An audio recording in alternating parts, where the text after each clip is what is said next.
일생 동안 당신이 반드시 읽어야 될 100권의 책 일당백, 오늘은 스페셜 시간으로 마련을 해봤습니다. 네.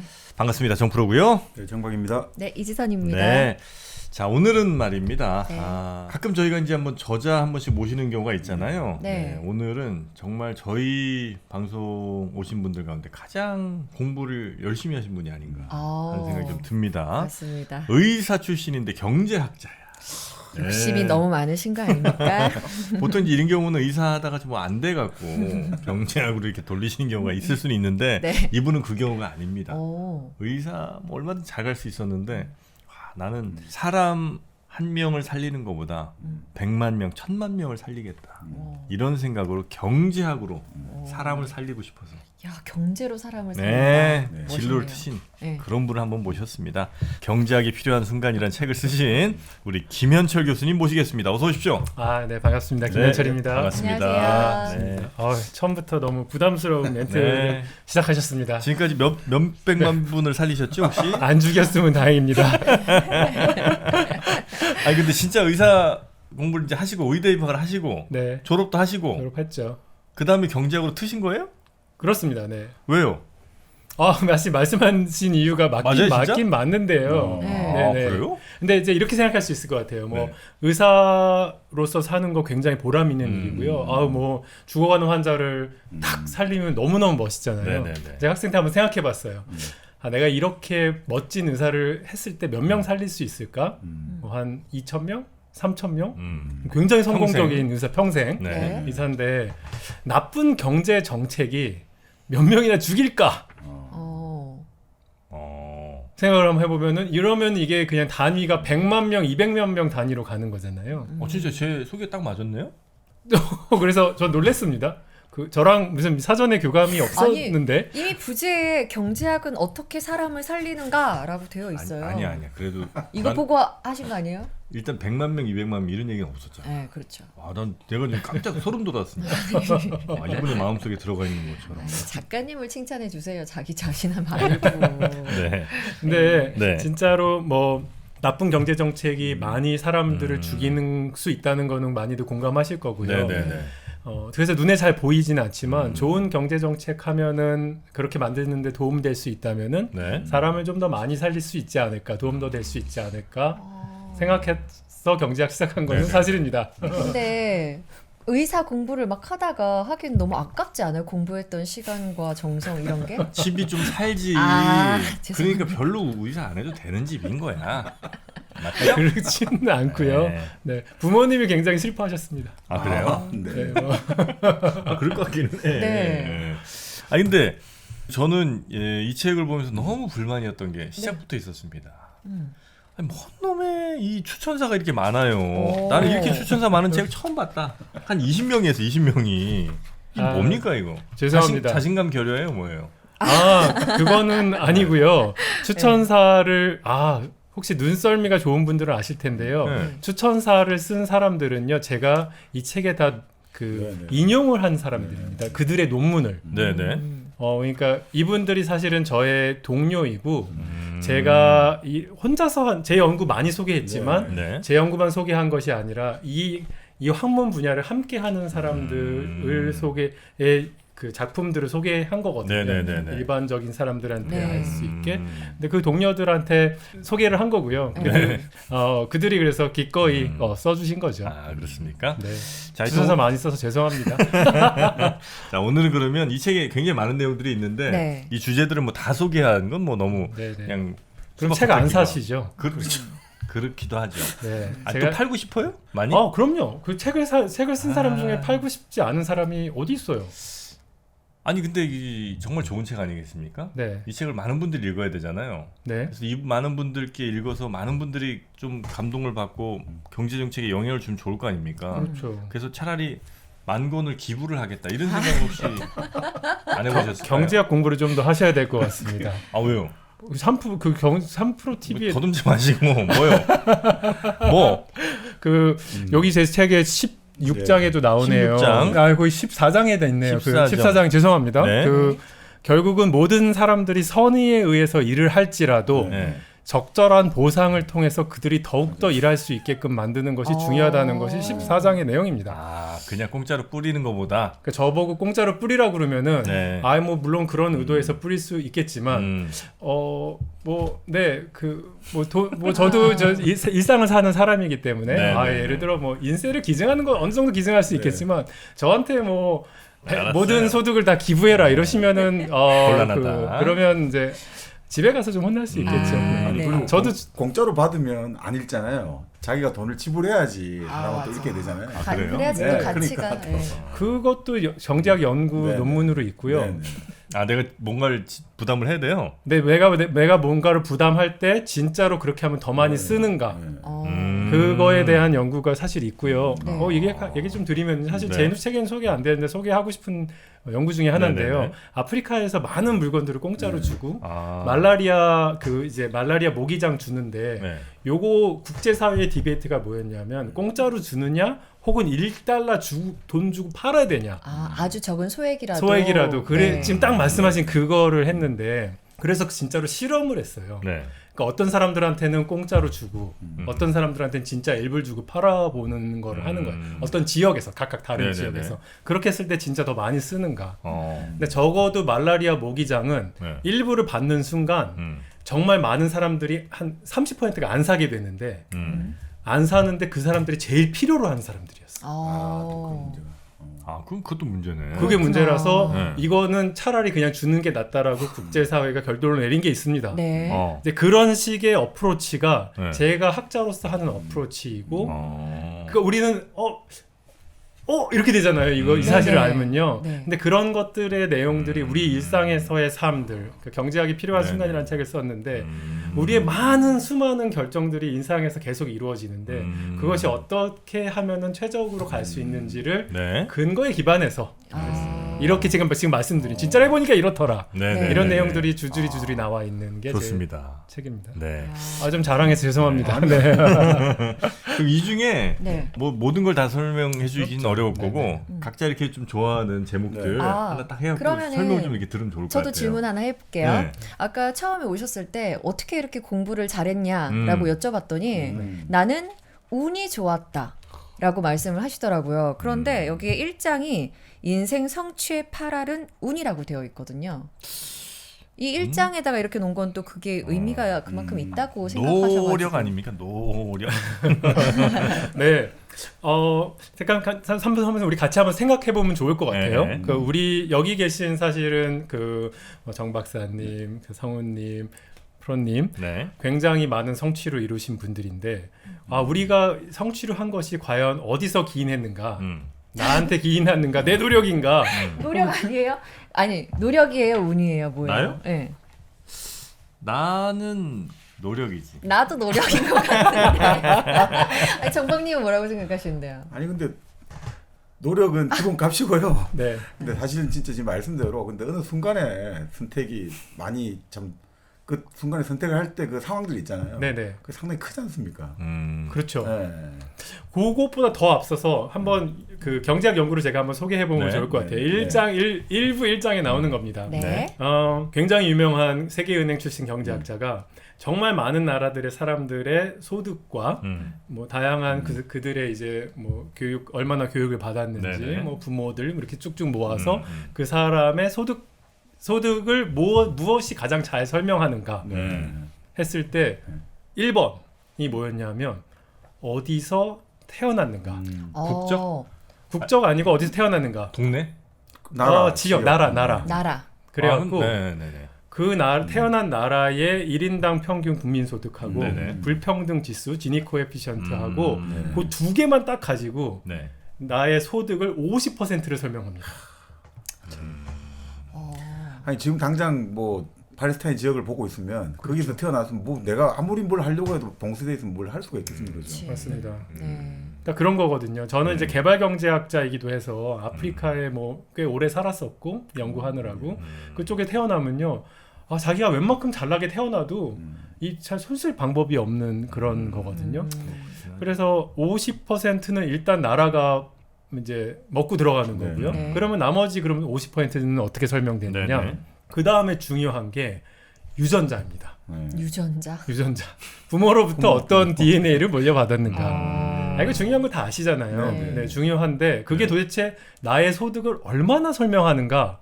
이건 또 잘 모를 수 있잖아요. 근데 이걸 데이터로 하기는 좀 쉽지 않을 것 같은데요. 그렇죠. 유전자를. 그거 네. 굉장히 어려운 일인데요. 네. 왜 그러냐 하면 부모가 나한테 주는 게 유전자 주고 네, 네. 또 어릴 때의 생활 환경을 주잖아요. 네. 그래서 이게 부모 효과인데 이게 유전자인지 아니면 부모가 나를 어떻게 길러주신 것인지 이게 구분이 잘 안 됩니다. 네, 네. 그리고 경제학자들이 무슨 연구를 했냐 하면 네. 그 홀트 아동복지에서 우리나라 아이들 되게 많이 미국 뭐 네. 유럽 나라에 많이 보냈잖아요. 네. 그랬는데 그 아이들이 그 집에 가는 거는요 굉장히 랜덤하게 보내져요. 그러니까 무작위로 보내지거든요. 네네네네. 그럼 보내지면은 그 아이들은 말하자면은 유전자는 안 받았지만 환경은 받은 거잖아요. 네. 그래갖고 유전자와 환경의 역할을 구분해서 볼 수 있는 연구가 경제학에서 이루어졌어요. 그러니까 이제 그분들이 추정해낸 바 네. DNA의 효과가 30%. 환경이 70%예요? 아니요, 그 나라가 50%, 나라 50%, 그다음 환경이 30%, 아니 DNA가 30%, 그다음 나라 아니고 이제 가정 그 안에서 또 있는 환경이 있을 거 아니에요. 그런 게 뭐 한 10% 이래요. 그럼 한번 몇 프로예요 지금 벌써? 90%네. 그냥 90%예요. 아, 그런가? 근데 한번 보면은 네. 그래서 그 보면은 아까 나라가 50%, 네. DNA가 30%. 일단 이것만으로도요. 네. 이게 여기서 내가 어치브한 게 있나요? 내가 찾아낸 게 없잖아요. 내가 선택할 수 있는 선택하는 게 게 없습니다. 없다. 예. 이건 정말 그냥 주어진 거거든요. 기분. 그래서 인생 8월의 성취가 제가 운이라고 쓴 게 네. 일단 내가 어디서 태어났냐, 대한민국에서 태어났고 그 다음에 부모님한테 뭐 운 좋게 네. 어느 정도 뭐 수학 문제를 잘 풀 수 있는 그런 유전자를 받아서 뭐 된 것이 한 80%고요.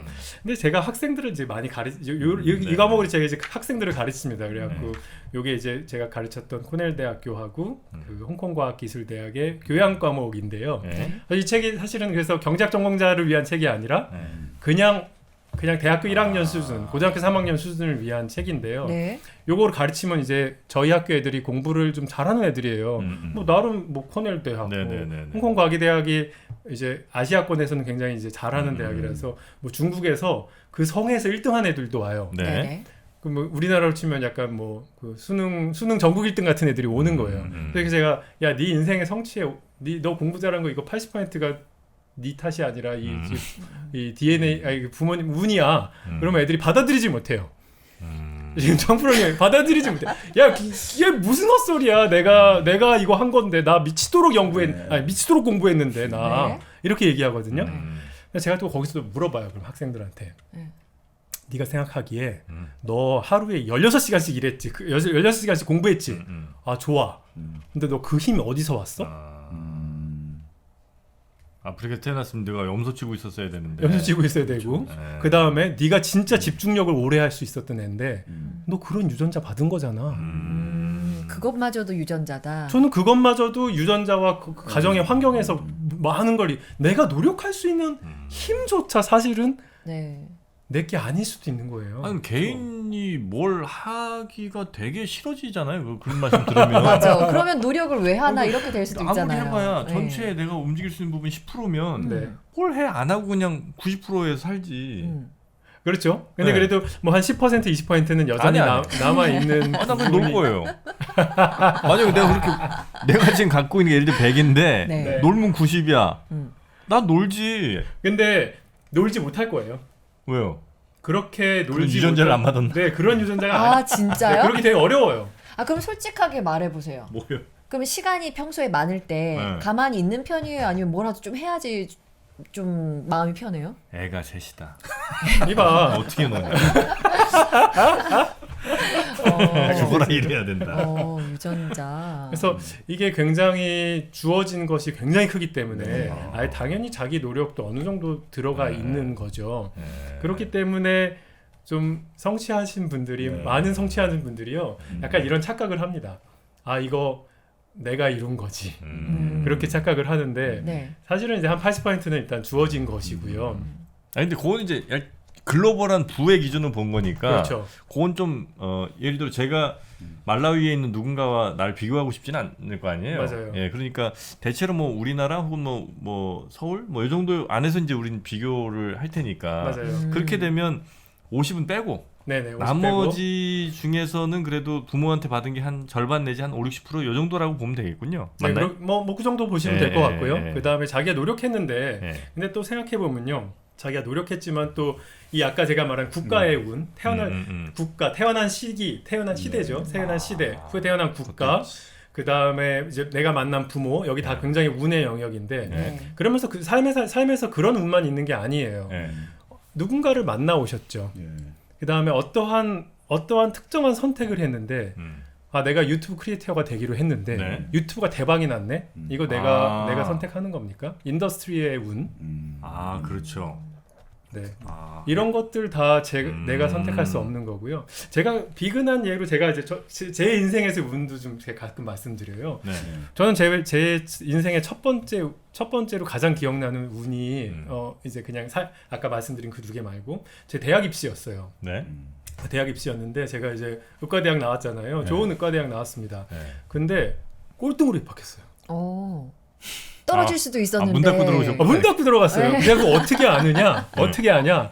전 재수학원 등록을 딱 하러 갔어요. 네. 야, 나 떨어졌구나. 이제 난 끝났다. 네. 이제 재수다. 그런데 그날 이제 재수학원 등록한 날 진짜 전화가 왔어요. 아, 축하 합격? 축하 합격입니다. 그랬는데 신입생 오리엔테이션은 끝났어요. 네. 지금 이제 MT를 시작하니까 지금 MT 시작 갔으니까 가세요 빨리. 와, 그 정도예요? 그랬어요. 야. 그래서 근데 저랑 같이 이제 제가 거의 꼴등이라고 말하는 게 그 다음날 오늘 하나 더 있었어. 그래서 네. 꼴등으로 입학했는데 네. 그 한 끗 차이가 네. 사실 이제 재수했으면 뭐 어떻게 될지 모르는 일이지만 그 의과대를 갔느냐 재수를 했느냐의 차이가 갈리는 거잖아요. 그래서 그런 운이 굉장히 컸고요. 네. 그 다음에 이제 의과대 가서는 그래도 뭐 공부를 아주 못하지는 않았는데 경제학 공부하기로 마음 먹고 나서 네. 미국 유학을 갔어요. 근데 미국 유학을 갔는데 이제 저희 클래스메이트가 한 20명이에요. 근데 어떤 일이 벌어지냐면 요 20명들이 근데 얼마나 잘하는 애들이겠어요. 전 세계에서 모여서 뛰어난 애들인데 네. 대략 한 20%를 자릅니다. 그냥 이유 없이? 공부 못한다고 아, 잘라요. 성적순으로? 성적순으로. 거기서 또 턱걸이 하셨어요? 거기서도 꼴등에서 두 번째로 통과를 했어요. 아주 효율적으로 사셨네. 굉장히 가슴 졸이면서 아 살았습니다. 근데 열심히 했는데 꼴찌였어요? 아니면 그때도 좀 설렁설렁 하셨어요? 죽도록 했죠. 죽도록 했습니다. 제가 공부하다 울었어요. 너무 힘들어서. 네. 이렇게 태어나서 공부하다 운 건 그때가 처음인데. 근데 너무 다행이다 그래도. 그 고3 때보다 더 힘드셨어요? 고3 때보다 훨씬 더 힘들었습니다. 왜냐하면 고3 때는 어디로 대학을 가겠지였는데 이거는 내가 인생을 걸고서 유학까지 왔는데 아, 바로. 그 잘라버리니까 네네. 되게 스트레스 많이 받았고 뭐 그랬는데 참 저한 게 저보다 밑에 이제 제가 이제 꼴등 두 번째였는데 꼴등으로 통과한 애는요. 네. 잘하면 노벨상 받을 것 같아요. 아 진짜로. 진짜요? 네네. 야. 그래요? 그 정도로 잘한 뭐 저도 아주 못한 학자라고 볼 수는 없지만 네. 진짜 걔는 그 친구는 꼴등으로 진짜 꼴등은 인생이 참 운이 많이 작용을 한다. 알 수가 없다. 네. 누구 만나느냐, 네. 또 어느 시점에서 어떤 선택하는 같은 선택이라도 시점이 좀 달랐을 때 굉장히 또 결과값이 달라지니까 굉장히 달라지죠. 그런 운이 많이 작용을 작용한다. 하겠죠. 네. 예. 근데 그 운을 이제 1장에다 딱 올려놓고 네. 그것과 경제학을 어떻게 비교를 하신 다음에 어떤 네네. 결론을 내리셨을 거 아니에요. 그렇죠. 네. 그런데 이 운이요. 네. 과연 골고루 잘 흩뿌려지느냐 아니면 굉장히 불평등하게 흩뿌려지느냐 답을 아시잖아요. 네네. 불평등해요. 굉장히 불평등하게 네. 흩뿌려지는 거죠.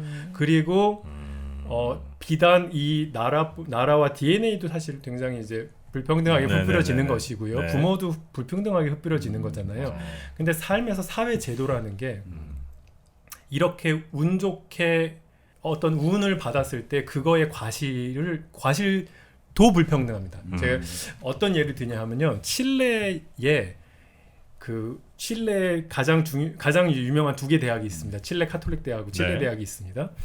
그런데 칠레 이제 주요 그 회사의 임원하고 뭐 부자들의 네. 뭐 한 절반 가까이가 여기 출신이에요. 근데 이제 어떤 연구를 했냐면 그 아슬아슬하게 마치 저처럼 네. 운 좋게 아슬아슬하게 그 칠레 대학에 입학한 애와 네.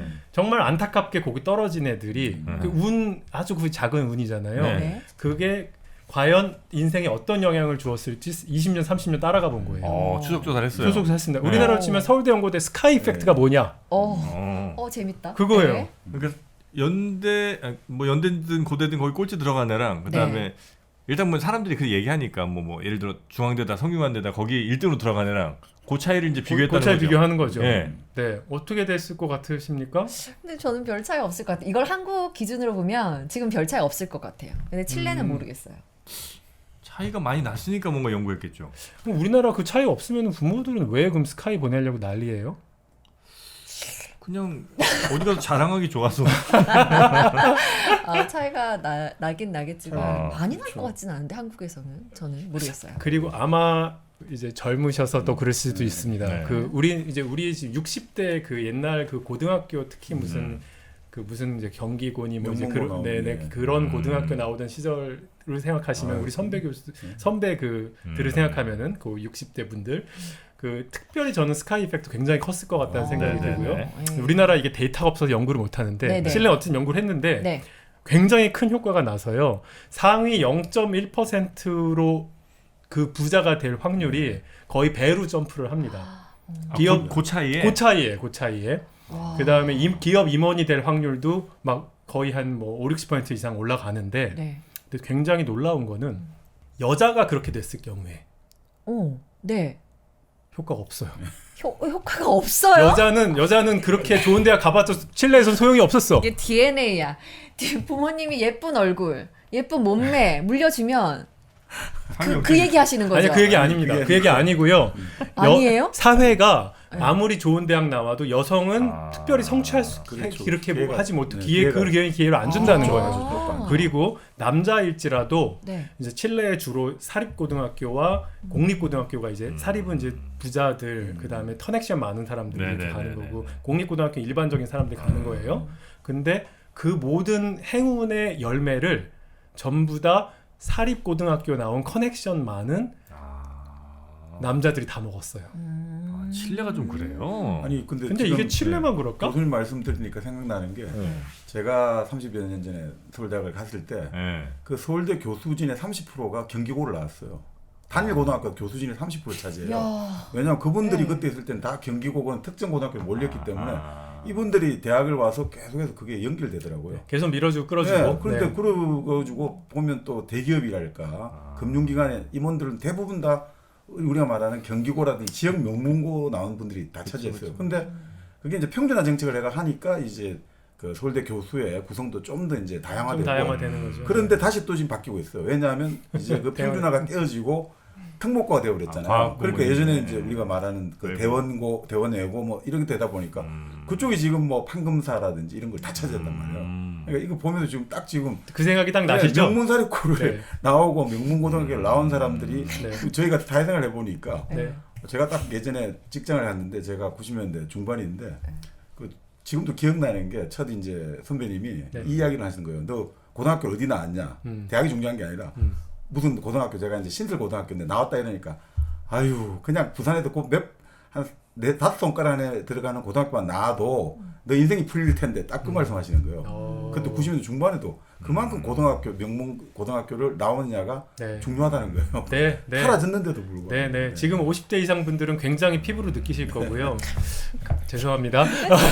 근데 진짜 그렇고 네. 저는 이 연구 보면서 이거 우리나라도 몰랐지 굉장히 비슷할 거라고 생각했고 네네. 아까 운으로 돌아가서 네. 사회 시스템이 좋게 갖춰져 있지 않으면 주어진 운의 열매조차 불평등하게 혹은 특정한 이유만으로 그 과실을 먹게 된다. 근데 그거를 결국은 그 불평등하게 흩뿌려진 운을 다시 사회가 살아가기 좋게 어느 정도 일정 부분 다시 평준화시키는 것이 네. 그게 국가의 역할이다라고 그런 생각해서 그런 부분들이 1장부터 네. 이제 20장까지 소개가 되는 그런 겁니다. 그러면 지금 이제 얘를 제가 듣고 생각이 난 건데요. 네네. 일종의 뭐 반론이란 반론일 텐데 네. 그렇게 경기고 뭐 무슨 고등학교가 막 지배하던 시대가 있었고 네. 그걸 이제 어떻게든 없애보자고 평준화 시켰어요. 네. 그랬더니 다시 과학고 외고 이런 데가 또 등장해. 그 얘기는 아무리 그걸 골고루 흩뿌리려 해도 시스템을 바꿔서 네. 결국 인간의 본성이라는 게 그렇게 골고루 가는 거를 용납하지 않고 어떻게든 자신들의 이게 좀 이어질 수 있도록 다시 이 제도를 바꾸거나 혹은 뭔가 새로운 방법을 찾아내는, 그래서 결국 그 불평등이라는 게 별로 해소된다는 것은 거의 불가능에 가까운 건 아닌가 하는 생각을 해봅니다. 날카로웠어요. 아주 날카로웠어요. 괜찮았어? 네. 어떡할래요? 대답해 보세요. 참고로 저는 네. 학교 평준화 해야 된다고 생각하지는 않거든요. 아, 그래요? 네, 왜냐하면요 장단점이 있습니다. 네. 그렇게 커넥션을 만들어가는 그런 것이 단점이라면? 반드시 나쁜 건 아니에요. 왜냐하면 그들 굉장히 과학을 또 발전시켜야 되는데 네. 그렇게 잘하는 사람들 모아놓으면 또 모아놓은 곳에서 스파크가 튈 수도 있는 일이거든요. 저는 평준화 반대하지는 않고요. 네. 특정 부분에서는 또 그렇게 해줘야 된다고 생각하는데 네. 그 특정 집단이 같은 실력을 가졌다 할지라도 특정 집단이 계속 중요한 자리와 중요한 과실을 먹는다는 거, 독점한다면 그런다면은 그것이 문제이다. 그래서 뭐 이런 것이 문제이기 때문에 이 싹을 잘라서 사과나무를 베버려라? 전 그렇게 말하고 싶지 않고요. 사과나무는 계속 키우되 그 사과를 잘 따먹을 수 있게끔 만드는 역할은 국가가 잘해야 된다. 약간 좀 두루뭉술한 좋은 결론 아닙니까? 뭐 이렇게 뭐 좋게는 해결할 수 있으나 네. 네. 예를 들면 뭐 되게 좀 평등한 것처럼 느껴지는 프랑스 같은 데도 네. 이른바 뭐 그랑제골이나 이런 데 나온 애들이 사실 국가 주요 관리직은 다 독점하고 있잖아요. 맞아요. 그러니까 별로 그게 이렇게 생각보다 우리가 잘하면 될 것 같지만 안 되는 거 아닌가 하는 그런 의심을 하고 있는 거죠. 서울대 없애면 안 되죠. 네. 아, 그래? 왜 두분 서울대 두 분 다 서울대시죠? 저는 서울대 아닙니까? 아닙니다. 네. 네. 근데 네네. 건전한 네. 긴장 관계를 만드는 네. 그러니까 한 대학이 독점하는 건 전 문제라고 생각하고요. 예를 들어서 홍콩 같은 경우에는요. 네. 3대 대학이 있어요. 홍콩대, 네. 홍콩과기대, 홍콩 중문대. 다 비슷비슷한 이름인데요. 대학이 굉장히 비슷합니다. 네. 그래갖고 여기서 서로 잘하는 교수는 서로 쟁탈전이 이렇게 이 안에서 막 벌어지고 랭킹이 비슷하니까 네. 이 안에서 건전한 긴장 관계와 건전한 발전이 있어요. 그런데 이제 우리나라는 약간 이제 피라미드잖아요. 네네. 그 한 대학이 뭐 경제학에서 독점이 나쁜 건 너무 분명한 일인데 네. 그거를 사실은 이제 서울대가 그런 역할을 하고 있고 그렇지 않을 수 있도록 도와주는 거는 또 중요하다고 생각합니다. 지금 선생님 말씀대로 네. 그런 이야기를 하더라고요. 또 물리학 하시는 분들이 특정 고등학교, 특정 대학 학과 그 교수진들이 다 선후배로 묶여 있다 보니까 네. 연구에서 가지고 서로 그 영리를 건드리기도 하고 해야 되는데 그게 안 되는 거잖아요. 그럴 수 있죠. 그러다 보니까 그냥 그 상태에서 뭔가 혁신은 안 나타난다는 거죠. 네. 항상 좀 뭔가 새로운 다른 경쟁자도 좋고 네. 메디가 들어와야지 이게 맞습니다. 긴장이 일어나는데 그렇게 네. 하다 보니까 이거 이름만 좋아서 네. 그냥 좋은 거지 뭐 아무것도 없다는 거예요. 사실 네, 그런 네. 뭐 내부 비판하는 분도 물론 거기서 결국 안 계시고 딴 데 옮기셨습니다만 그런 사례가 꽤 있는 그럴 수 있을 것 같습니다. 네. 자, 그리고 저는 몇 가지 되게 여쭙고 싶은 주제가 많긴 한데 그 중에 하나만 제가 좀 먼저 골라보면 네. 안심소득 혹은 기본소득이란 대안, 너무 어렵다 이거. 요거는 약간 좀 뭐 아마 보시는 분들도 호불호가 굉장히 갈리실 수도 있을 네, 주제인 네. 것 같아서 네. 한번 댓글 많이 달리라고 한번 여쭤봅니다.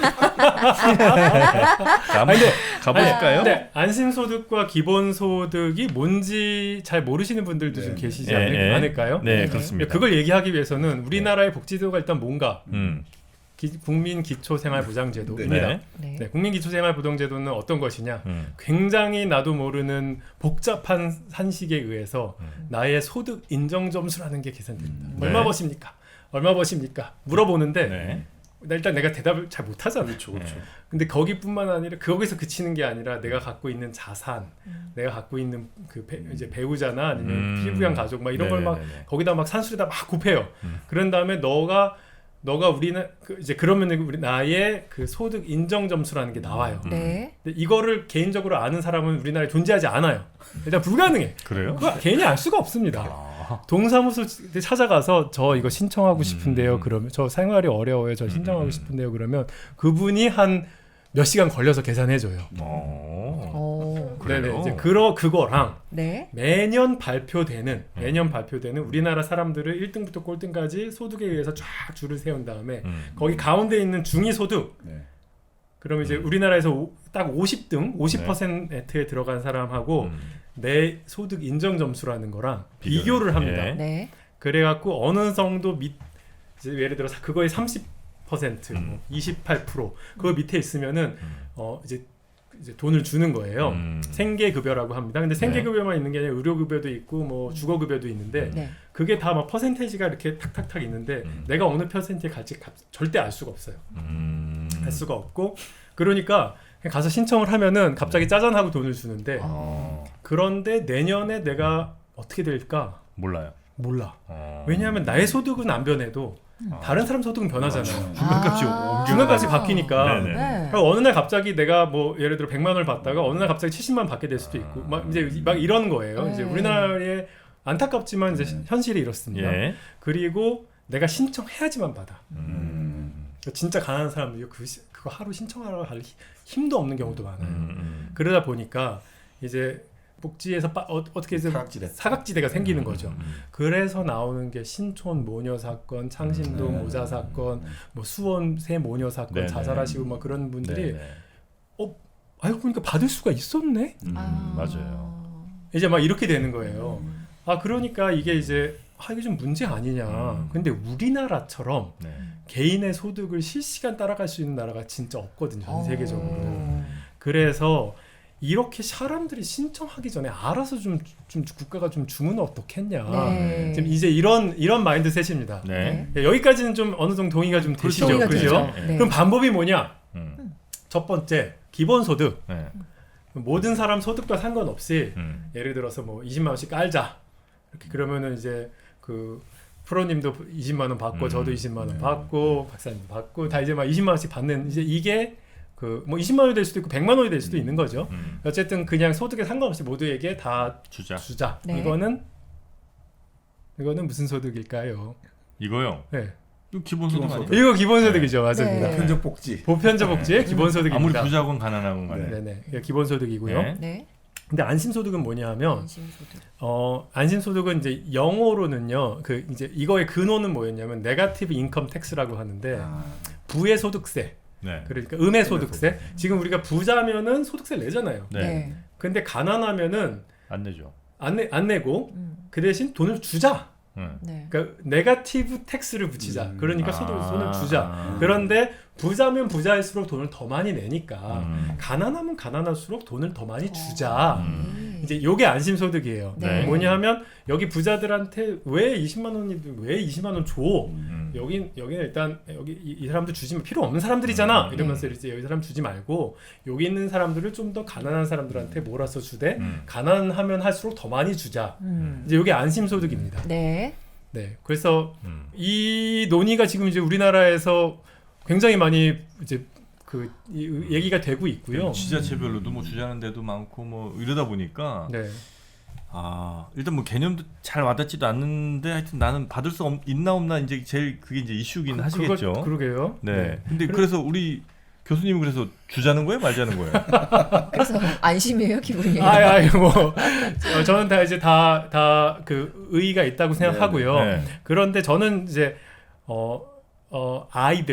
아동들한테 주는 거는 기본소득처럼 지금처럼 그러니까 모든 아이들한테 다 줘야 된다고 생각하지만 거기는 이제 안심소득 거기는 기본소득을 전 지지하고요.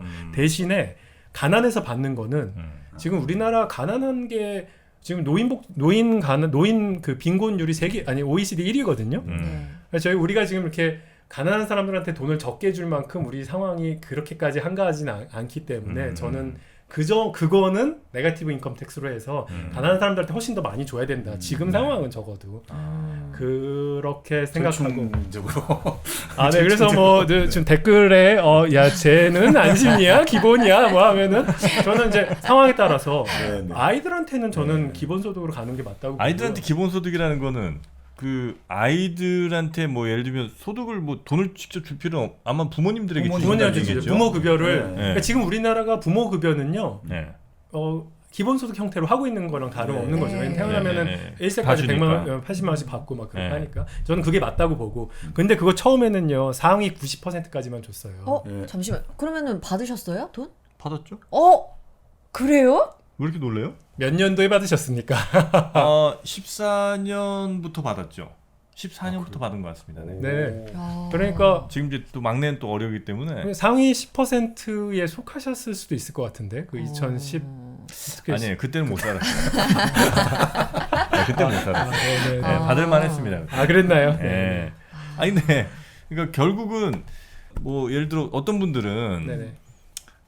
아이들에게도 이제 뭐 그런 것도 이제 지급하잖아요. 심지어 뭐 무상 급식 같은 것도 이제 하고. 그렇죠. 근데 그게 예를 들어 100명한테 10씩 뿌릴 수 있는 거라면 어차피 한정된 자원을 나누는 거라면 네. 100명한테 10씩 뿌리는 것보다는 네.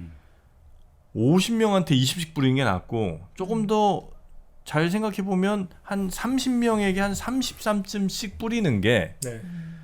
그들에게도 도움이고 나머지 뭐 7명 혹은 뭐 5명에게도 더 괜찮은 선택인 것 같다. 왜냐하면 지금 무상급식 같은 거 해보니까 오히려 그 전체적으로 하향 평준화가 되고 급식의 수준이. 예, 그래서 과연 그렇게 모두에게 뿌리는 게 물론 그 사람을 또 이렇게 선정하는 데 드는 비용이라든지 뭐 여러 가지 뭐 복잡한 게 있으니까 차라리 그냥 다 같이 일괄적으로 하면 더 뭐 편한 것도 있겠습니다만 결론적으로는 오히려 그런 선별적인 복지라는 게 더 좋은 게 아니냐는 주장하시는 분도 계십니다. 아 그럼요. 네. 그래서 저는 이제 뭐 그 밥은 모르겠지만 적어도 지금 기초생활 보장제도처럼 이미 지금 이제 선별로 하고 있는 거잖아요. 네. 그거를 훨씬 대폭 이렇게 절차를 간소하게 하고 그래서 보장의 범위도 넓히면서 하지만 여전히 가난한 사람들이 더 많이 몰아주는 형태가 저는 지금의 대한민국에선 더 맞는 형태라고 생각하고 네. 뭐 우리가 이제 뭐 50년 뒤에 세상이 어떻게 바뀔지 모르는데 그때는 또 다시 또 그것도 기본소득으로 네, 고민해 네네. 볼 수 있다고 그 부잣집 애들에게도 예를 들어 태어나서 100만 원씩 뭐 준다. 네. 이러려면 이 명분은 필요하잖아요. 지금 그렇게 이미 하고 있어요. 그러니까 왜? 그들은 돈이 많아요. 그래서 네. 아이들 키우는데 전혀 정부의 도움이 필요하지 않은데도 불구하고 네, 100만 원씩 받아요. 맞죠. 그럼 네. 차라리 가난한 분들께 이들에게 또 뭐 150, 200으로 나가는 게 더 낫지. 네. 이 부잣집 애들한테 그 막 옷 하나에 100만 원씩 사 입는 애들한테 뭐하러 그 돈을 주는 게 무슨 명분이 왜 있어야 되는 거냐? 네, 라고 반론을 제기할 수 있지 않겠습니까? 네. 제가 이제 뭐 이렇게 무슨 장하준 교수님 사실 얼마 전에 여기 또 나오셨는데 네네. 장하준 교수님 그거 얘기 많이 하시는데 네. 그래서 이렇게 뭐 사회 솔리다리티의 문제고 복지 내가 언제든지 복지의 대상이 될 수 있다는 사실이 사실 좀 그렇게 했을 때 더 세금 낼 수 있는 뭐라고 표현할까 더 유인도 커지고 네. 내 사회 구성원일 수도 있고 뭐 그렇다는 반론도 있고요. 네. 하지만 그럼에도 불구하고 그런 걸 다 효율성만 따진다면은 다 지금 말씀하신 부분이 사실 또 맞죠. 그렇습니까? 네. 저는 그렇다고 아유, 생각이 고맙습니다. 듭니다. 네. 아니 네. 제 의견은 아니고 이제 그런 반론이 있다. 우리 정박님도 여기에서 좀 궁금한 거 아니 뭐 다 워낙 그 말씀이 여기 다 팩트 위주로 네. 다른 연구 연구 결과 보고서가 다 많더라고요. 돼 있기 네네. 때문에 아, 네네. 네. 뭐 재밌는 게 참 많은데 네. 이 결국 지금 경제학으로 진로를 변경할 때 가장 이제 그 계기가 됐던 게 공중보건이 하실 때 네. 할머니 한 분을 긍정하면서 이제 그때 느꼈던 여러 감정이 네네. 우리로 치면 이런 것 같습니다. 예전 말로 소위, 중위, 대의가 있는데 소위는 이제 환자를 고치고 중위는 사회를 고치고 대의는 세상을 고친다 뭐 이런 이야기하는데 그러니까 할머니가 이제 암 검진에서 완전히 뭐 온몸에 암이 다 퍼진 채로 와가지고 네. 거기서 상당히 이제 여러 가지 네네. 착잡한 감정을 느끼고 이제 이건 뭔가라고 고민하시면서 바꿨는데 네네. 근데 그러면서 이제 이런 말씀하시잖아요. 정책을 결국 할 때 그러니까 우리가 선의만으로 사람을 살릴 수 없으니까 네네. 정책 효과를 사전에 입증해야 되고 네. 그래서 뭐 여기 안검진 사업하고 여러 가지 나오는데 그 문제는 타당성 조사와 시범 사업을 하지 않습니까? 그래서 효과를 우리가 검증을 하자 이러는데 네네. 시범 사업 하면서 이미 바이어스가 들어가가지고 맞아요. 우리가 국가의 정책이라는 건 항상 관료가 원하는 방향으로 이미 딱 그 모델을 설계를 하고요. 이러니까 뭐 정권이 바뀔 때마다 또 정책이 뒤집어지고. 맞습니다. 그러니까 이게 제일 참 그 경제하고 네. 과학이라는 게 우리 주관적 의지로 되는 게 아니잖아요. 네. 근데 항상 이 주관적 의지를 이게 또 경제학이라는 이름을 빌려가지고 좀 이 정당화 시켜주는 거 아닌가 이런 그런 생각이 좀 부분도 들어가지고. 사실 있는데요. 네. 제가 아까 그 안심소득 우리 그 안심소득과 네네네. 기본소득 지금 얘기 마저 그 부분이랑 연관해서 좀 말씀드리면요. 네. 그 서울시가 그래갖고 안심소득을 실험을 진짜로 하거든요. 그래갖고 진짜로 누구한테는 그걸 주고 네, 누구한테는 네, 그렇게 주지 않고 그 두 사람 두 그 그룹이 어떻게 달라지는지를 보고 있어요. 아, 네. 현재 진행 중이에요. 현재 진행 중입니다. 네, 네, 네. 네. 그리고 이제 기본소득은 경기도에서 특정 군을 정해서 이제 그렇게 주고 있거든요. 네. 그래서 다른 군이랑 또 이제 비교해 볼 수 있는 여지가 좀 있잖아요. 네. 네. 그런 실험을 하고 나서 정말 나중에 이제 그 이거 가지고서 대선 나오실 분들도 있잖아요. 이거 하시는 분들. 네. 다 그런데 나온다고 하시는. 그런데 저는 진짜 이 사람이 만약에 나라를 위한 사람이면 만약에 이제 결과가 나오잖아요. 근데 아 이거는 내가 생각했던 것보다 조금 큰 효과가 없었네라고 했을 때 내가 여태까지 그거를 많이 밀었지만 아 전 이거 하지 않겠습니다. 이렇게 말할 수 있는 사람은 진짜 더 용기 있는 사람이고 더 과학에 근거한 사람이라고 생각들고요. 그래서 핀란드가요. 네. 핀란드가 기본소득 실험한 거 많이들 얘기됐잖아요. 네. 안 하기로 했어요. 해보니까 아닌 것 해보니까 아직 우리 사회가 받아들일 만큼 그 충분한 효과가 없었다. 그러니까 정신건강 굉장히 많이 좋아지거든요. 아 돈 주면은 그 정신건강 좋아지죠. 네. 저도 누가 돈 계속 주면 정신건강 좋아집니다. 네. 그럼 일할 요인이 없는 것도 걱정이잖아요. 네. 근데 진짜 실업하신 분들한테 줬더니 안 준 분들에 비해서 취업할 확률이 10%포인트 떨어지거든요. 아, 그래요? 이제 그러니까 이제 핀란드는 아 요거는 아직은 네. 아직은 아니다 이제 이렇게 간 거거든요. 그래서 저는 그게 아 이게 정말 그 과학적인 그 이제 정책 실험이라고 네. 하는데 네, 그거의 네, 모범이 네. 아닌가 그런 아. 생각이 듭니다. 우리나라도 그거 하는 거 봤으면 좋겠습니다. 그렇습니다. 네. 진짜. 좋은 정책이라는 게 어떤 정책이 좋은 정책이에요? 예를 들면 어떤 정책이든 아마 그 정책의 수혜를 입는 분이 분명히 계실 거고 그렇죠. 아마 거기에 의해서 부담을 더 지어야 되는 분들이 분명히 계실 텐데 네네. 어떤 정책이 좋은 정책인 겁니까? 그냥 막 부담은 없는데 모두에게 다 주는 이건 진짜 그냥 거짓말 같은 얘기잖아요. 그렇죠. 돈 한 푼도 안 들면서 사람의 생명은 굉장히 많이 살리면 가장 좋은 정책이겠죠. 그런 게 어디 있겠어요? 그런 거 굉장히 드물죠. 네. 거의 없죠. 네. 그래서 뭐 적은 돈으로 많은 삶을 살릴 수 있게 하는 게 좋은 적은 정책이지만 돈으로 많은 분들이 그게 이제 결국 경제 논리잖아요. 네네. 그런데 지금의 많은 정책들은 네. 돈이 얼마 드는지는 아는데 효과가 얼마큼인지는 대부분 몰라요.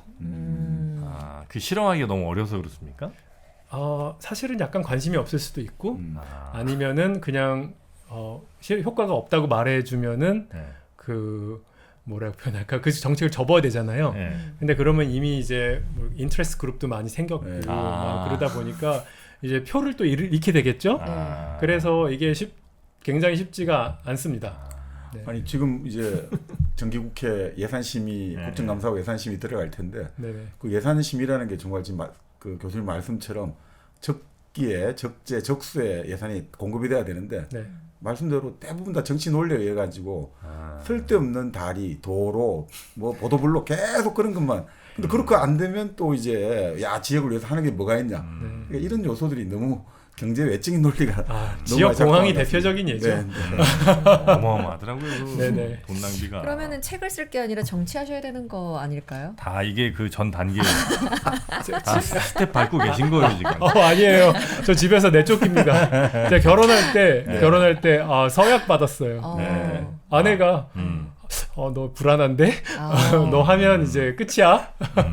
네, 농담이고요. 뭐 네. 반 농담이고. 네네네. 근데 제가 사실은 오늘 이 책을 좀 말씀드리면서 네. 그런 이제 문제 의식들이 있잖아요. 네. 그런데 경제학이 음. 이렇게 뭐 큰 정책, 음. 뭐 나라님만 할 것 같은 네. 그런 것만 하느냐? 음.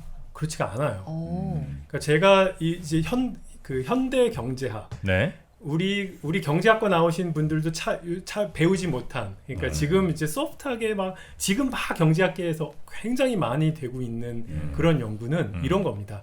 내가 임신했을 때 태교하는 게 얼마나 중요해? 내가 임신했을 때 아이를 내가 예를 들어서 나쁜 공기 마시는 거 얼마나 위험한 일이야? 그다음에 우리 아이가 어렸을 때 유치원 그러니까 어린이집 보내는 게 좋아? 아니면은 집에 있는 게 좋아? 그다음에 친구는 어떤 친구 사귀어야 돼? 친구 진짜 좋은 친구 만나면은 더 좋은 아웃컴이 정말로 생기는 거야? 부잣집애를 사귀어야죠. 그게 라지 세티의 최근 네, 어쨌든 그래 걔네 장난감을 같이 갖고 놀 수 있어. 그런 네. 돈이 덜 들어 제가 보니까. 그렇구나. 부잣집 애들이 네. 장난감이 많으니까 네. 걔네랑 놀면 돈이 안 들어요. 이렇게 물이 흘러 내리는 것처럼 이렇게 네. 내려오나요? 같이? 낙수 효과. 낙수 효과가 나요. 같이 이렇게 또 키즈 카페 가잖아. 네. 그럼 이제 이렇게 계산하려고 보면 걔 벌써 계산해놨어. 오. 아유 그런 꿀맛이 좋다. 없습니다. 그러셨군요. 그것도 경제학 연구로 있어요. 그래요? 네, 여기 소개 제가 안 하는 거지긴 하지만 라지 체리라고 네. 10년 안에 노벨상 받는다에 제가 꼴찌 한편- 친구요?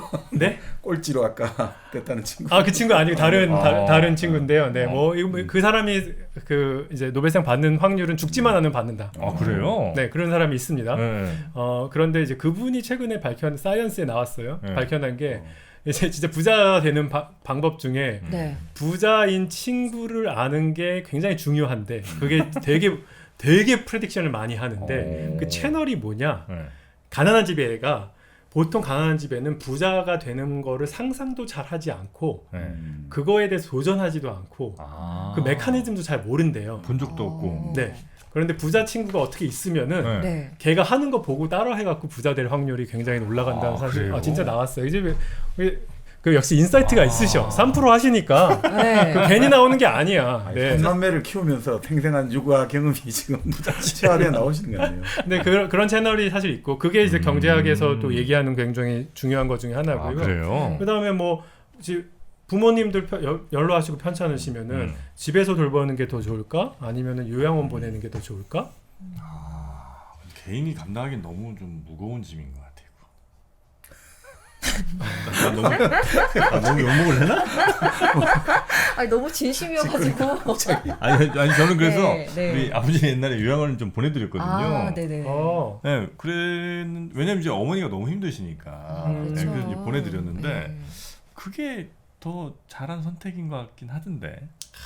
이제 이게 굉장히 궁금하잖아요. 네. 이게 또 경제학적으로 연구가 돼 있어요. 네. 그래서 아까 뭐 어릴 때부터 영유아부터 그러면은 영유아 쪽에 관심 있으신 분들은 나중에 그냥 책을 보시고 노인 네네네. 관심 있어 말씀드리면 네.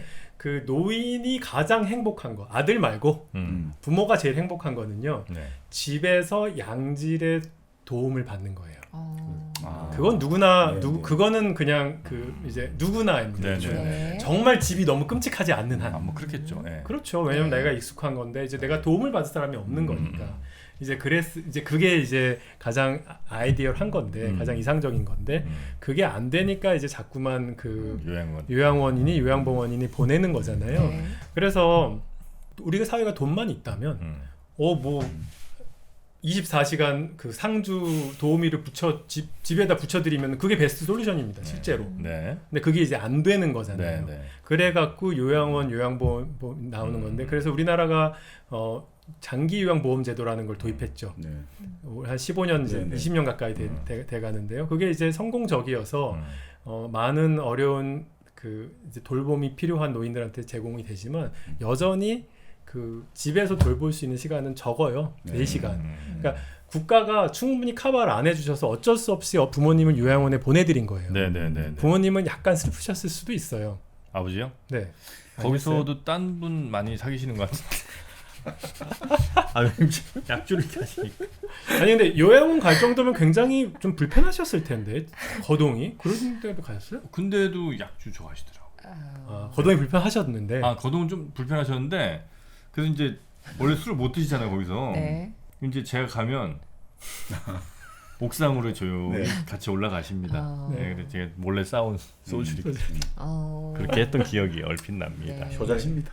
아유, 네. 그래서 사실은 이제 네. 국가가 조금 더 원하는 사람은 적어도 집에 있을 수 있게 도와주는 게 그게 이제 노인들을 진짜 위하는 길인데 여러 가지로 힘들죠. 왜냐하면 장기 요양보험제도 하면은 그 결국 공짜란 세상에 공짜가 어디 있습니까?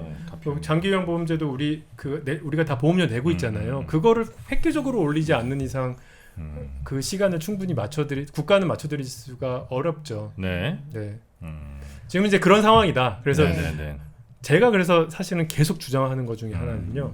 외국인 가사 도우미를 외국인 도우미를 저는 해야 된다고 생각합니다. 필리핀이라든지 필리핀, 이런 데서. 필리핀, 인도네시아가 제일 많이 수출을 거기에 대해서 또 논란이 많더라고요. 엄청 많죠. 네. 근데 제가 예전에 한번 어디서 그거 해야 된다고 했다가 무슨 뭐 너는 인권도 인권은- 고려하지 않는 그선 네. 저급한 인간이니 막 이제 이렇게 네. 했는데 어쨌든 우리나라의 그 노인들이 지금 노인 간병인을 못 구해서 지금 난리거든요. 맞아요. 난리. 네. 근데 간병인 비용이 얼마인지 너무 혹시 비싸던데. 알아요? 잘 모르지만 한 몇백만 500 원 가까이 하던데요. 한 달에? 네. 네. 400. 400. 네네. 네. 최소 400. 음. 근데 그것 그나마 퀄리티가 이제 네. 좋진 않습니다. 근데 그분 이제 그런 상황이다 보니까 일반적인 사람은 400을 어떻게 부담합니까? 이제 그런데 홍콩은요. 외국인 가사 도우미가 절반은 어린아이 돌보는 네네네. 분이고요. 절반은 노인 돌봄이에요. 그래갖고 근데 비용이 이제 월 80이에요. 오. 월 80인데 이분들이 이제 특히 노인 돌봄 하면 그 집에 같이 사실 거 아니에요. 그러니까 숙식은 하나도 이제 숙식 비용은 하나도 안 드는 거죠. 네네네. 80만 원을 거의 솔리 거기다 저금을 하는 정도인데요. 그분들은 또 80만 원이 꽤 본국으로 보냈을 때 적지 않은 돈일 수 있으니까. 그분들은 본국에서의 임금은 20만 원. 그렇죠. 네. 그래서 20만 원, 그러니까 우리나라 마치 그 중동의 사우디에 네네네네. 이제 가셨던 뭐 서독의 광부로 가셨던 간호사가 네. 딱 그런 개념입니다. 그래서 굉장히 힘든 일이 빡센 일이죠, 광부가. 그런데 우리나라보다는 이제 예를 들어 홍콩에 있는 사람도 4배를 버는 거고. 네네네. 이제 얼마를 할지는 아직 굉장히 논의가 좀 되고 있죠. 그런데 뭐 최저임금을 그대로 적용하면 네. 210만 원 정도 네. 이제 되는 건데 뭐 어쨌든 저는 네. 공급이 너무나도 부족하기 때문에 음. 얼마인지 뭐 또 얘기를 해볼 수 있겠지만 네.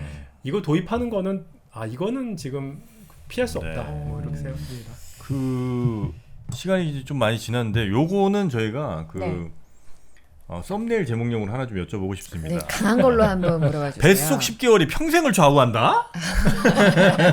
말이 됩니까 이게? 무슨 얘기일까요? 그 짧게 좀 한번 좀 부탁드려도 될까요? 네네. 네. 코로나19 임신했을 때 걸렸던 엄마의 아이 네. 어떻게 될까요? 내가 태아였는데 우리 엄마가 코로나에 걸렸네. 엄마가 코로나에 걸렸다. 독감에 걸렸네. 우리나라에서 뭐 우리나라가 될 수도 있고 세계 어느 나라가 될 수도 우리나라에서 있습니다. 걸렸으면 되게 힘드셨을 거거든요. 왜냐면 아무데도 못 나가잖아. 우리. 네. 그래서 막 어디 저 극장 갔다 막 그 추적되고 막 이러잖아요. 네네네. 그래서 아마 굉장히 힘드셨을 텐데. 정신적으로도 힘들었을 것 같고요. 네. 그리고 뱃속에서 이제 엄마가 계속 기침을 한다거나 몸이 좀 아팠다. 네. 그래서 그게 태아에게 조금은 영향이 갔을 수도 있겠다. 그 정도? 엄마 감기 걸리는 건 뭐 근데 종종 있는 일 아니에요? 코로나는 좀 달랐나요? 뭐 예를 들어서 이제 코로나 걸렸을 때 네. 혹은 엄마 일본에서 네. 예를 들어서 동일본 대지진 나서 네, 이제 네. 그 저 파워 플랜트가 터졌잖아요. 네. 그랬을 때 방사선 노출이 됐는데 아. 내가 임신했을 때 방사선 노출이 됐다면 그거 좀 너무 극단적인 경우 아닙니까? 굉장히 극단적이죠. 네. 네. 이제 그런 거부터 연구를 시작해서 아. 내가 엄마가 뱃속에 있을 때 어. 그 공기 오염이 더 많이 높아졌다면 아. 혹은 그게 영향이 있어요? 우리 아빠가 내가 뱃속에 있을 때 돈을 많이 벌어왔다면 아. 우리 엄마가 내가 뱃속에 있을 때 우리 할머니가 돌아가셔갖고 너무너무 스트레스를 받았다면 내가 어떻게 됐을까? 그게 평생에 영향을 미쳐요? 여기 이거의 연구가요. 네. 굉장히 많은 영향을 미칠 수 있다는 사실을 경제학이 이제 실제로 그렇게 된 사람들 예를 들어서 1919년도에 네. 이제 코로나가 아니죠. 당시에 독감 대유행. 네. 그 당시 스페인 독감 아. 당시에 엄마 뱃속에 있었던 태아는 설사 살아났다 할지라도 장애인이 될 확률이 10% 20% 올라갑니다. 훨씬 많이 올라가니까. 훨씬 많이 나빠지죠. 네. 그 다음에 공기 오염도가 10% 줄면은 어릴 때 내 엄마 뱃속에서 뇌세포 형성이 더 잘 돼서 애가 더 똑똑해서 임금이 1% 올라요.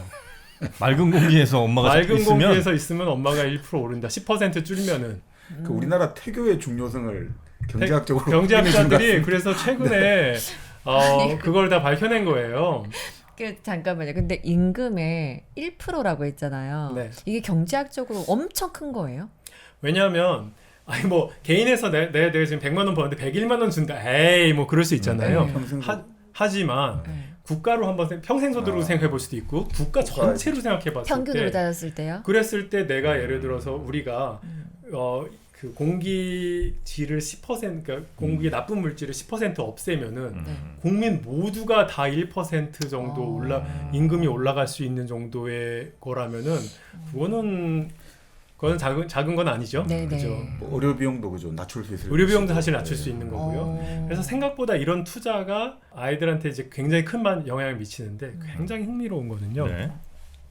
이런 모든 예를 들어 디제스터가 될 수도 있어요. 그 나쁜 공기가 갑자기 나빠진다든지 아니면 뭐 태풍이 왔어. 네. 뭐 이런 모든 불운은 네. 내가 태아일 때 혹은 어릴 때 닥쳤던 불운은 누가 제일 많이 고생하냐 하면 가장 가난하고 가장 어려운 집안이 제일 많이 고생해요. 네. 그렇죠. 불운의 최대 똑같이 불운을 닥쳐도 내가 아, 그렇죠. 나 부잣집 엄마와 가난한 집 엄마가 똑같이 뭔가 독감에 걸렸어. 그래서 애가 다 피해를 봤어. 근데 부잣집 엄마는 그거 나중에 다 극복할 수 있도록 나중에 더 인베스트 많이 할 수 있어요. 극복도 해요. 극복하지 부자들은. 그렇지만 가난한 사람들은 여전히 그 불행을 한번 닥치면은 그 피해가 점점 더 커집니다. 근데 그런 것들이 경제학에 녹아 있고 이게 임신뿐만 아니라 어릴 때 이제 어릴 때 이런 것들이 똑같이 이제 어릴 때도 마찬가지 아니에요. 학대 당하면은 내 인생이 되게 불운해지거든요. 굉장히 어려워지는데 그 학대의 결과물도 가난한 집이면 집일수록 훨씬 더 이제 악영향이 더 많이 줍니다. 교수님은 그러면 의학을 공부하신 학문적 배경이 지금 말씀하신 그런 후생적인 측면에서 경제 연구에 아주 도움이 많이 되시겠습니다. 네, 그것 때문에 억지로 의학을 공부한 건 아니지만 네. 지금 돌이켜 생각해 보면은 이게 도움이 많이 되죠. 그런 메커니즘을 이해하는 데 도움이 많이 되고요. 네. 흥미로운 건 그래서 네. 노벨 경제학상 받은 제임스 헤크만이라고 있습니다. 네. 평생 이제 인적 자본, 그러니까 건강과 노동과 교육 이 문제 연구한 분이 있는데요. 네. 헤크만 커브라는 게 있습니다. 헤크만 커브? 헤크만 커브는 뭐냐면 이렇게 생긴 거예요. 헤크만 커브는 네. 이렇게 요렇게 했다는 거는 이렇게 생긴 이렇게 생긴 건데 이게 뭐냐? 내가 투자 대비 뽑아낼 수 있는 게 얼마나 되냐? 네. 여기는 태어나자마자고요. 태어나기 2분 전이고 네. 태어나자마자 늙어서입니다. 네. 태어나기도 전에 뭔가 인적 자본을 위해 투자하면은 그 사회가 회수할 수 있는 게 압도적으로 크다. 그래요? 그게 헤크만 커브입니다. 그리고 네, 이거는 정말 헤크만은 이 다양한 인생사의 모든 이 다양한 인터벤션을 많이 가져오면서 연구를 한 건데요. 사실 오늘도 그 연세대학교 제가 지금 보기 전에 5년 안에 노벨 경제학상 받을 분을 모셔갖고 거기서 이제 컨퍼런스를 하고 왔어요. 자꾸 너무 노벨상 남발하시는 것 같은데. 그러니까 네. 엄청 공부 잘하고 유명한 친구가 있다고 자랑하시는 거죠. 네. 아 그렇게 되나요? 네 거기까지 미치지 못했는데 생각이. 근데 네. 그래갖고 이제 경제학자들이 사실 연구를 해보니까 네. 이게 불행과 불운과 불평등의 씨앗이 어디서 출발하느냐? 뱃속에서부터 출발한다. 어릴 때 출발한다. 그래서 국가의 개입은 언제부터 해야 되냐? 태아 때부터? 태아 때부터 해야 된다. 근데 문제는 지금 한국 사회가 엄청 저출산으로 가고 있잖아요. 네네. 그래서 지금 이거 얘기하는 거에 댓글에 이런 것도 적힐 것 같아요. 저출산이 엄청 심각한데 뭐 이런 얘기들 하기 전에 정말 심각한 문제부터 해결해야 되지 않냐. 저출산부터? 네. 근데 이걸 해야지 저출산이 그럴까요? 풀어지겠죠. 아니 이런 식으로 만들어줘야지 출산해볼까. 그럴 수도 있겠네요. 근데 네. 뭐 정말 뭐 저출산 문제는 어떻게 하나 그 어릴 때 환경 문제가 키우는 거의 문제는만은 아니잖아요. 네. 전체 사회가 행복하지 않으니까 그렇게 되는 거 아닌가요? 근데 출산 전 그러니까 이 태아 때 네. 투입하는 그게 가장 효과가 좋다는 거는 네. 사실상 검증이 매우 어려우니까 그런 결론을 그냥 이게 막 낸 건 아니에요? 너무 공격적으로? 그러기 쉽지 않을 것 같은데. 한번 제 책 한번 마저 읽어보시고 마저 읽겠습니다. 네, 마저 읽으시고 저랑 한번 나중에 따로 만나시죠. 알겠습니다. 나머지 내용들은 이 책을 보면 네, 또 다 네, 이해가 네, 네. 되시군요. 끝으로 우리 사회가 우리 대한민국은 네. 네. 이런 불행을 극복하는 그러니까 불행하더라도 뭐 좀 좋은 집들은 다 극복한다면서요. 네. 이런 극복하는 힘이나 환경이 좀 되는 사회입니까? 아니면 교수님 보실 때는 아닌 것 같다는 판단을 하십니까? 질문 너무 좋다. 전 네. 세계적인 스펙트럼으로 본다면은 네. 마지막 대한민국- 댓글 100글 더 달립니다. 100개 더 달릴 대답입니다. 조심해서. 대한민국은 굉장히 좋은 나라입니다. 좋은 나라요? 굉장히 좋은 나라입니다. 제가 살았던 아프리카 말라위, 에티오피아, 뭐 가나, 네. 뭐 네팔 이런데 태어나는 인구가 전 세계 일단 80%입니다. 여기서 태어났으면은 뭐 방법이 쓸 수 있는 방법이 없습니다. 네네. 대한민국에 와서 외국인 노동자로 일하는 게 꿈인 나라들에 태어나지 않은 것만으로도 사실 우리나라는 굉장히 감사하고 좋아할 점이 많습니다. 네네. 그럼에도 불구하고 우리나라가 뭐 베스트냐? 그렇지는 않죠. 앞으로 나갈 길이 많죠. 여전히 너무나도 사회가 너무 빡빡하고 내가 별로 행복하지 않잖아요. 우리나라 국민이 전체적으로 행복하지가 않습니다. 그러니까 애 안 낳는 거 아니에요. 그렇죠? 그런 점에서는 여전히 개선돼야 될 부분이 갈 길이 멀지만 그럼에도 불구하고 큰 눈을 들어 세계를 보면 네. 팔레스타인 보세요. 네. 우크라이나 보십시오. 네. 눈을 들어 세계를 보면은 네. 우리나라 정도면은 30년 전만 보세요. 50년 전만 보세요. 우리나라 정도면 정말 많은 걸 잃었고 그래서 감사하지만 아직도 그래도 갈 갈 길은 길은 멀다. 멀다. 네. 우리는 뽑기 잘한 사람들이네, 그죠? 그렇다고 봐야죠. 시대도 잘 타고 나셨어요. 시대도 굉장히 타고나고. 네, 네. 네. 알겠습니다.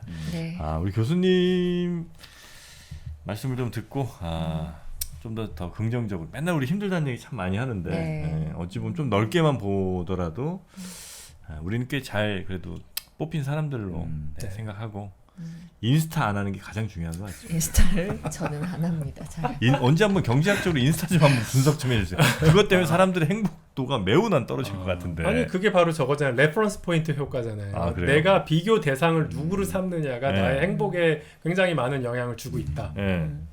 그거 얘기하시는 거죠? 그러니까 그런 거죠. 네네. 맨 이거 비교할 사람이 여기밖에 없으니까. 네. 그래서 사실은 이제 저랑 이름 똑같으신 분이요. 네. 그 어떤 연설을 한번 하시다가 네. 청년들아 헬조선이라고만 하지 말고 동남아 한번 가봐. 예. 그랬다가 이제 굉장히 많은 욕을 먹으셨는데 저는 이제 그분의 심정이 좀 이해도 이해는 돼요. 됩니다. 왜냐하면 그걸 또 보면은 참 이곳은 이거에 비하면 또 레퍼런스가 달라지라는 얘기니까요. 그렇죠. 네. 위로만 보고는 살 수가 없죠. 그러니까 밑도 좀 보고 옆도 봐야 되는데 자꾸 모든 사람이 위로만 바라보니까 맞습니다. 위로 향하면 경쟁만 하다 보니까 자꾸 더 힘들어지는 거죠. 노벨상 받은 사람들 행복할 것 같으세요? 그래도 명예 때문에 좀 사람들한테 무시되고 이럴 수도 있잖아요. 그 정도면 좀 행복한 사람 아닌가? 그 노벨상 받고 인스타 올리면 행복할 텐데. 네, 저도 행복할 것 같은데. 댓글가 5만 개씩 네. 약간 더 행복해지는데요. 네. 기본적으로는요. 네. 사람의 행복 받는 순간 굉장히 착 올라가는데 네. 뒤로 떨어지는구나. 다시 원상복귀 됩니다. 그걸 올해- 느껴보는 게 어디예요, 근데? 잠깐이라도 올라간 거를 네. 뭐 그렇다고도 볼 수가 있겠네요. 네. 네. 그래서 사실 레퍼런스를 음. 노벨상 저는 굉장히 저보다 학문적 성취가 높았던 분이요. 노벨상 가까우신 분인데 너무너무 스트레스 받고 자기보다 조금 더 잘하시는 분들 때문에 힘들어 하시더라고요. 그 방법으로는 행복이 찾아지지 않는다. 네. 그거 분명히 말씀드릴 수 있을 겁니다. 제가- 더 많은 성취. 제가 볼 때 하여튼 인스타는 동기부여용으로는 괜찮은데 네. 나도 한번 좀 열심히 해봐야겠다. 이거는 괜찮은 것 같은데 내 행복 추구에는 매우 마이너스인. 도대체 네. 누구야? 오마카세 좀 그만 가십시오. 호텔 좀 그만 다니시고. 알겠습니다. 오늘 네. 우리 김현철 교수님과 함께 우리가 임신했을 때 혹은 뭐 실직하거나 몸이 아플 때 경제학이 어떤 역할을 해줄 수 있는지 네. 이런 아주 실질적인 이야기, 우리 삶에 좀 맞닿는 그런 네. 이야기들 경제학으로 한번 좀 풀어보는 시간 가져봤습니다. 오늘 말씀 나눈 거는 전체 이 책의 한 10% 20% 정도 네. 안쪽인 것 같은데요. 훨씬 더 많은 이야기들이 들어있는 경제학이 필요한 순간이라는 책, 혹시 여러분도 서점에서 만나시게 되면 혹은 요즘 온라인으로 거의 대부분 또 구매를 하시니까 전자책으로도 구매가 전자책도 가능하죠. 있죠. 네. 네. 경제학이 필요한 순간 한 번쯤 읽어보시면 여러분이 경제를 이해하는데 혹은 우리나라 복지라든지 전 세계에서의 나의 위치는 어디쯤인지 이런 것도 한 번씩 재밌게 보실 수 있지 않나 하는 생각이 좀 듭니다. 네. 자, 오늘 저희 방송을 위해서 멀리 홍콩에서 여기까지 와주신 우리 김현철 교수님, 진짜 그런 척하지 마시고. 네네. 아니잖아요. 마침 와 있었습니다. 마침 네. 와 있었던 네. 거잖아요. 네. 대단히 감사하고요. 네네.